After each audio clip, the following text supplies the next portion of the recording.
manita si ifenambavaka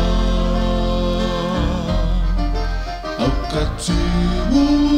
tuingi si elina niro savana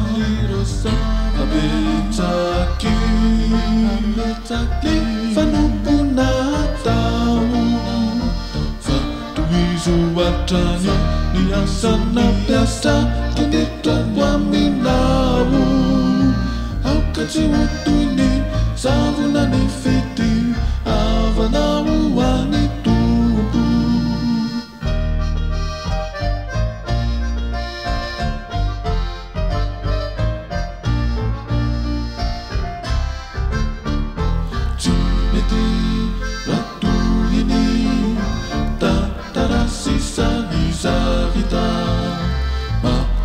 Faye famaru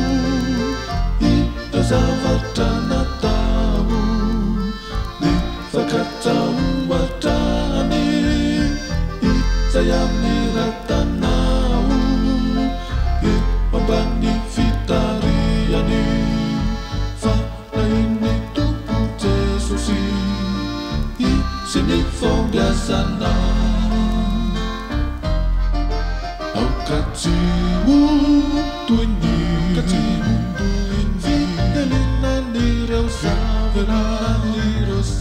abetaki fanupuna tau fatuizu watani biasa na biasa